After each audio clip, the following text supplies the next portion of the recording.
Welcome to This Explainer. Okay, we're going to dive right in today because we are tackling something absolutely massive. If you've ever felt, completely overwhelmed or just paralyzed by the thought of speaking English, you are definitely not alone.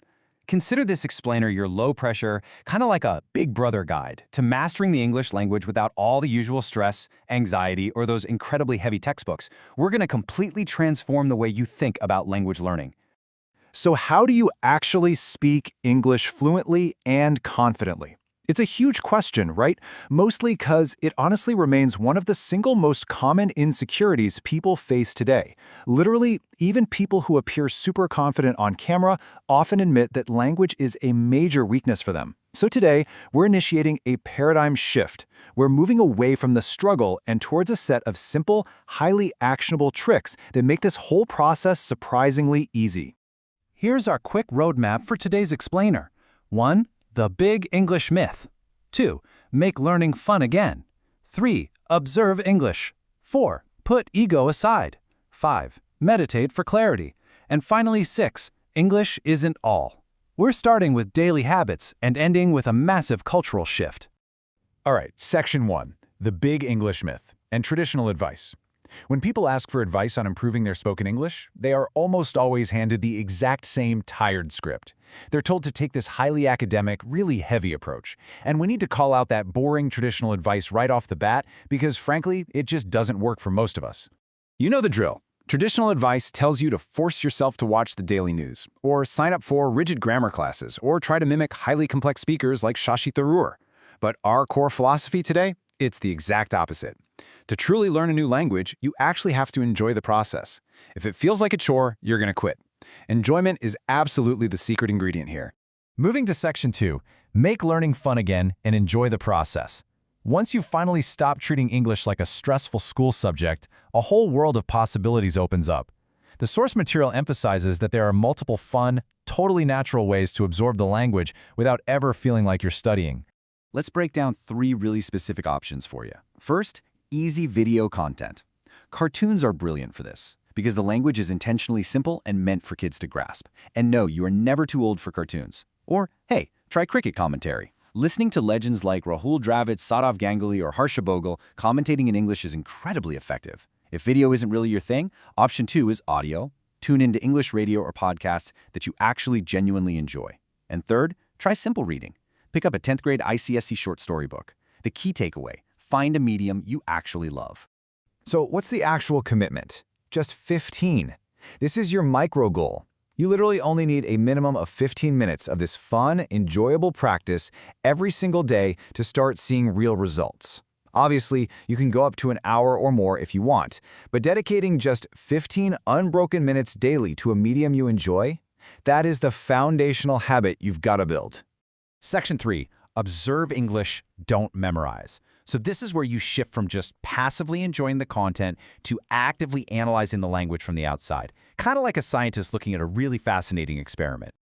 Direct your focus completely away from memorizing massive, complex vocabulary words. Seriously, let it go. Instead, focus entirely on sentence construction. You're going to start noticing that the way native speakers build their sentences is slightly different from how you construct thoughts in your own language. When you spot one of these structural differences, just make a mental note of it, and then repeat that specific sentence out loud 10 times. It's all about absorbing the structure, not memorizing the dictionary. Section 4. Put ego aside and embrace mistakes. Now, this step requires some deep self-reflection. It directly addresses the huge fear of making mistakes and that harsh, honestly discouraging judgment we sometimes face from society when we're just trying to learn. Here is a massive psychological insight for you. People so often associate English fluency with intelligence, which is exactly why they are so quick to judge. But remember this, if someone makes fun of your English, they aren't really mocking you. No way. They are projecting an insecurity from within themselves just to boost their own ego. Your job? Drop any arrogance, completely embrace your mistakes, and focus solely on becoming the best version of yourself. Section 5. Meditate for clarity and ground your thoughts. Okay, you might be wondering, what on earth does meditation have to do with speaking English? Well, everything, it turns out. Because the biggest roadblocks to fluency aren't your vocabulary, they are bad mental factors. It's that classic log kya kahenge mentality, constantly worrying about what people will say or frantically trying to translate Hindi to English in your head. It's just constant overthinking. The solution here is meditation. It fundamentally grounds your thought process. It literally chases away all that mental clutter, giving you the clarity of thought you need to speak smoothly and naturally without that internal panic. Section 6. English isn't all. It's just a language. It is absolutely time we completely deconstruct this heavy societal obsession that mistakenly equates speaking perfect English with overall intelligence or, human worth. Think about the number 200. It represents a heavy historical burden. The source material points out that this completely flawed mentality, this deep-seated idea that English equals supreme intelligence, is essentially just a hangover from 200 years of British rule. It's a historical artifact that got implanted into our collective consciousness, and quite frankly, it is time to let it go. I mean, just look at the global perspective. Germany proudly speaks German. Japan speaks Japanese. You should be fiercely proud of your native languages and your cultural roots. It is perfectly acceptable to mix Hindi with English in casual conversation.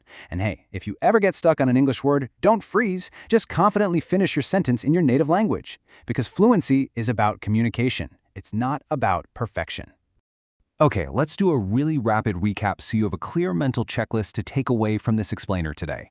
1. Consume fun, simple media for 15 minutes a day. 2. Observe sentence structures rather than memorizing big words. 3. Drop your ego and embrace your mistakes. 4. Meditate to clear your mind of overthinking. And 5. Stop idolizing the language and be proud of your own culture. We've covered a ton of ground today, going all the way from daily cartoons to overcoming centuries-old cultural complexes. So I'm going to leave you with this final empowering question. Will you continue to let a language define your self-worth, or will you finally step up, drop the fear, and use English exactly for what it is, just another tool in your toolbox? Thank you so much for joining me for this explainer. Now go out there and communicate with confidence.